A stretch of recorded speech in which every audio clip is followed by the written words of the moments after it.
We're back now with a very serious and concerning topic for today's Kara's Cures. Did you know that every 52 minutes, someone dies as a direct result of an eating disorder, making it one of the deadliest mental illnesses? Yeah, I think a lot of people don't think of it that way, but National Eating Disorders Awareness Week is coming up next week, so we do want to raise awareness. And to do that, we have Connecticut resident Rachel Rifkin. She's a licensed mental health counselor who specializes in eating disorders. Rachel, I know you weren't feeling well last week. I'm so happy that you're feeling better and that you can be here to share this important message. So welcome to Great Day. Thank you. Thanks for having me and having the Alliance here. Yeah, it's really incredible. You know, I mean, when growing up, I certainly, actually one of the first stories I ever reported was on eating disorders, and I had friends who suffered, and I think it's really hard to understand if you don't really understand that this is a mental health disorder. So what are some of the misconceptions people have when they're trying to support a loved one with an eating disorder? Absolutely. I think the biggest misconception is that you can tell that someone has an eating disorder by looking at them, that you can just peg someone by maybe that stereotype we all might envision from maybe something we've watched or read. And eating disorders do not have a look. Eating disorders do not discriminate for age, size, race, gender, socioeconomic status, ability. The list goes on. No one is immune, and it's fully possible to recover. But the biggest piece is that image standpoint. It's not just a look thing, and it's not just about the food. It's not about food and weight. It's about so many other layers underneath. That perfect storm of life, genetics, environment, and experiences. And it's sort of our mind and body's best way of coping with the tools that we have. So that's why it's really hard to recognize and it's really hard to understand. How can, as I don't have an eating disorder, nor did I ever have one, but how can loved ones strike a balance between offering support and respecting boundaries during the recovery process? Yeah, it's tough because it's not linear, and there's not, if there was a manuscript or a guidebook, I would love to have that. But it's really this balance of being there as a space, as a person who can sometimes just listen, just be there and extend that hand of how can I help, using those I statements without assuming what your loved one needs or expects from you. Taking that pressure off of needing to fix it. It is not something that just gets better or they start to do better and it's like, oh, okay, you're fixed now.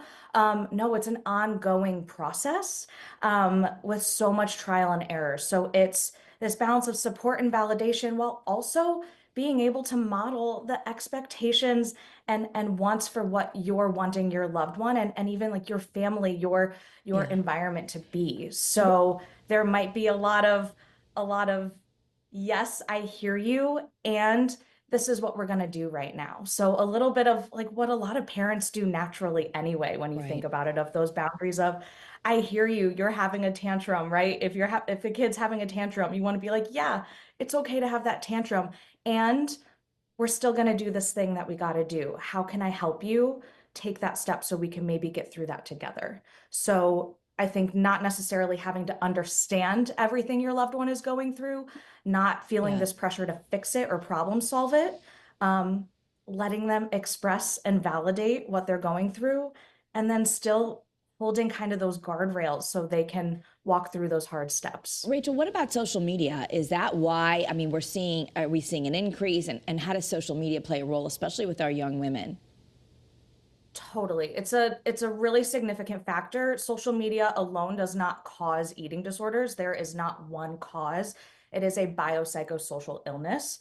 However, there is a significant factor of social media exposure, a lot of this sort of filtered expectation of what certain people should be doing, looking, eating, acting, just that perfectionism that is displayed on social media. I think all humans sort of internalize that, even if you logically know it's not real, our brain is still digesting it. So a really important piece that I encourage everyone to do, and then especially with parents of kiddos, really having those conversations about media literacy, understanding, what is real in this? What is a filter? What is an app?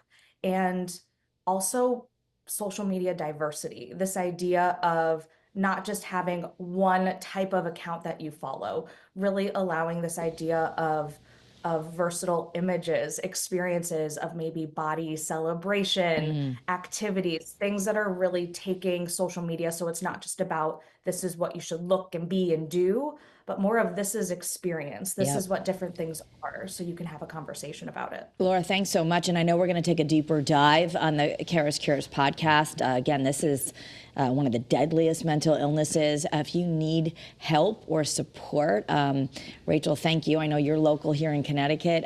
We also want to let you know you can reach out to the National Alliance for Eating Disorders. All of the information is there on your screen. You can also find more information at allianceforeatingdisorders.com. I encourage you to just search Kara's Cures on the podcast platform you like, and we will have the deeper discussion for you so you can really help. Thank you so much, Rachel. Thank you. All right, still ahead. February is the shortest month of the year, which means it is time to get moving. It's the easiest time to commit to your health. Yeah, the owner of Higher Ground Core in South Windsor is here with a little motivation to help you get